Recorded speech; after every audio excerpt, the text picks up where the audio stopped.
Good morning everyone, আপনাদের সকলকে জানাই আমার এই চ্যানেলে স্বাগত। এবং আপনি যদি আমার এই চ্যানেলে নতুন হয়ে থাকেন তবে এখনই চ্যানেলটাকে সাবস্ক্রাইব করে বেল আইকনটা ক্লিক করে নিন। আজকের এই ভিডিওতে আমি স্পেসিফিক্যালি আপনাকে এই কথাটাকে বোঝাবো যে কিভাবে আপনি আপনার ইন্টেলিজেন্সিটাকে একটা মেগা পাওয়ারের মতো বুস্ট করবেন, বা আমরা কিভাবে আমাদের ইন্টেলিজেন্সিকে বুস্ট করব সেইটা আজকের ভিডিওতে জানবো। এর জন্য ফার্স্টে যে জিনিসটা আমাদেরকে মাথায় রাখতে হবে সেটা হচ্ছে এই ভিডিওটাকে আপনাকে শেষ পর্যন্ত দেখতে হবে, কারণ এই ভিডিওর শেষে যে পয়েন্টটা আমি বলেছি, যে 5 নম্বর পয়েন্টটা আমি বলেছি, সেটা মোস্ট ইম্পর্টেন্ট। তাই দয়া করে এই ভিডিওটাকে লাস্ট পর্যন্ত দেখবেন। সিক নোভেলটি মানে অভিনবত্বকে সিক করতে হবে, আকর্ষণ করতে হবে, এরকম কিছুকে আকর্ষণ করতে হবে যেটা নতুন কিছু। যেরকম আমরা যদি এখন বাকিরা যেসব বিষয় নিয়ে পড়াশোনা করছে, বাকিরা যেসব বিষয় নিয়ে জানার চেষ্টা করছে, সেটা না জেনে যেটা ইউনিক, যেটা ফিউচারে কাজে লাগবে, যেটা ফিউচারিস্টিক, যেটা আপনাকে বাকিদের থেকে ফিল্টারাইজ করবে, বাকিদের থেকে বাছাই করে একটু উপরে নিয়ে যাবে, সেই জিনিসটা আমাকে করতে হবে।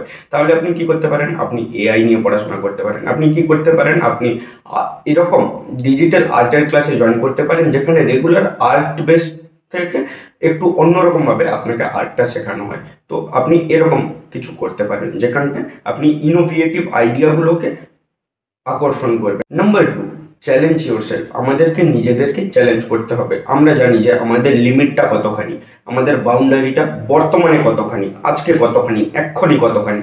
আপনি জানেন যে আমি 10টাই পুশ আপ মারতে পারবো, এর বেশি মারতে পারবো না। আপনি জানেন যে আমি রাত 12টার পরে রাত জাগতে পারবো না, আমি ভোর 8টার আগে উঠতে পারবো না। আপনার এটা হচ্ছে লিমিটেশন, আপনার বাউন্ডারি। তো আপনাকে এই বাউন্ডারিটা ক্রস করতে হবে, নিজেকে চ্যালেঞ্জ করতে হবে। কিভাবে চ্যালেঞ্জ করবেন? যে ফার্স্ট অফ অল, যে আমি ধীরে ধীরে একটু একটু করে বাইরের fast food, process food, junk ফুডগুলোকে অ্যাভয়েড করব। ধীরে ধীরে নিজের উপর কন্ট্রোল নিয়ে আসবেন। দেখবেন আপনি নিজেকে চ্যালেঞ্জ করা শুরু করেছেন। আপনি যখন ছোট ছোট চ্যালেঞ্জগুলো জিততে থাকবেন নিজের থেকে, দেখবেন আপনার কনফিডেন্স বিল্ড হবে আপনার মধ্যে একটা সেলফ এস্টিম বিল্ড হবে।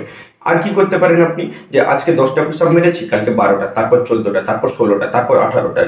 ডে বাই ডে নিজের লিমিটটাকে ক্রস করার চেষ্টা করুন এবং নিজের একটা বাউন্ডারি ক্রিয়েট করে রাখুন যে আমি এই কাজগুলো করব না, আমার বাউন্ডারির বাইরে এই কাজগুলো করব না, কিন্তু আমি নিজের লিমিটটাকে পুশ করে একটুর পর একটু নিজেকে ডে বাই ডে ইমপ্রুভ করব, ডেভেলপ করব।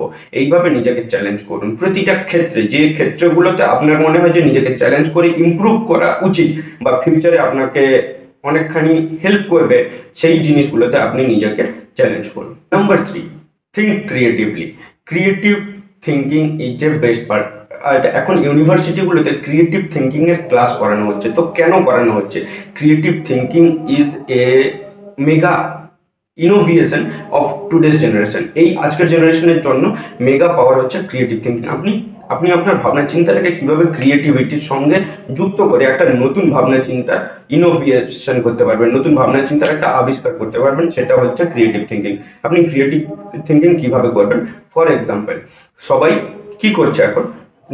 সেম সেম মিউজিকে সেম ভিডিও বানাচ্ছে। তো আপনার কি করতে পারেন? আপনি ওনাদের থেকে একটু আলাদা রকমের ভিডিও ক্রিয়েট করতে পারেন। আপনি যদি সোশ্যাল মিডিয়া কন্টেন্ট ক্রিয়েটার হয়ে থাকেন, আপনি কি করতে পারেন? বাকি সবাই যেসব বিষয় নিয়ে পড়াশোনা করছে সেগুলো না নিয়ে ফিউচারে যে জিনিসটা আসতে চলেছে, যেটা মার্কেটে আসতে চলেছে, যেটা মার্কেটে ডিমান্ড হতে চলেছে, আপনি সেটা আর ওপরে কাজ করতে পারেন।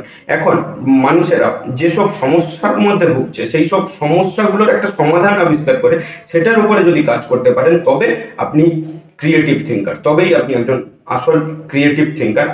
Do things in the hard way. 4 নম্বর হচ্ছে do things in the hard way. এর মানেটা কি?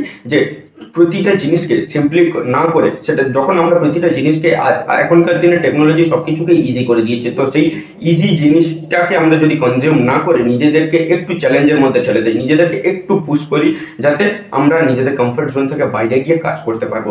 সেটা কিভাবে আমরা করতে পারি? সেটা হচ্ছে, ধরুন আপনার কোনো একটা হিসেব করছেন, তো সেই জায়গাতে আপনি ক্যালকুলেটর না ইউজ করে আপনি আপনার মাইন্ডটাকে ইউজ করুন, যে এবং ভিজুয়ালাইজ করে ক্যালকুলেট করার চেষ্টা করুন যে সেটা ক্যালকুলেশন কি হতে পারে। আপনি এটা করতে পারেন। মার্কেট যাওয়ার সময়, পার্শ্ববর্তী বাজার যাওয়ার সময় আপনি বাইক বা স্কুটি না নিয়ে আপনি কি ইউজ করতে পারেন? সাইকেল বা নিজের পায়ে হেঁটে যেতে পারেন। এতে কি হয় না, আপনি নিজের লিমিটটাকে পুশ করছেন, নিজেকে পানিশমেন্ট দিচ্ছেন আজ পর্যন্ত যে ভুলগুলো করেছেন তার জন্য, এবং নিজেকে স্টেপ বাই স্টেপ ডেভেলপ করছেন, গ্রো করছেন। নাম্বার 5 অ্যান্ড মোস্ট ইম্পর্ট্যান্ট হচ্ছে নেটওয়ার্কিং। নেটওয়ার্কিং হচ্ছে মোস্ট ইম্পর্ট্যান্ট। আপনি কিভাবে নেটওয়ার্কিং করবেন? আপনি আপনার ক্লাসে যদি 100 জন স্টুডেন্ট থাকে তার মধ্যে কতজনের সঙ্গে আপনার কথা হয় একবার ভেবে দেখুন। যতজনের সঙ্গে কথা হয় তাদের সঙ্গে কি ঠিক করে আপনি নেটওয়ার্কিং করতে পারছেন কি পারছেন না? যদি না করতে পারছেন কিভাবে? আপনার কি সামনাসামনি দাঁড়িয়ে কথা বলতে কষ্ট, নাকি কোনোভাবে মেসেজে কথা বলতে কষ্ট হয়? আপনার যেই জিনিসটাকে আপনার কষ্ট মনে হচ্ছে যে সামনাসামনি দাঁড়িয়ে কারোর সামনে আমার কথা বলতে কষ্ট হয়, তবে সেটা প্র্যাকটিস করা শুরু করুন, নেটওয়ার্কিং করা শুরু করুন। যখন আপনি নেটওয়ার্কিং করা শুরু করবেন তখন দেখবেন কত নতুন মানুষের সঙ্গে আপনার দেখা হচ্ছে এবং সেখান থেকে আপনি আপনার লাইফে কতখানি গ্রো করতে পারছেন। যখন আপনি আপনার নতুন কোনো বিজনেস লঞ্চ করবেন বা কোনো এরকম ফিল্ডে যাবেন যেখানটায় নেটওয়ার্কিং মোস্ট ইম্পর্টেন্ট, এখন যে কোনো ফিল্ডের ক্ষেত্রে communication and networking is most important one of them.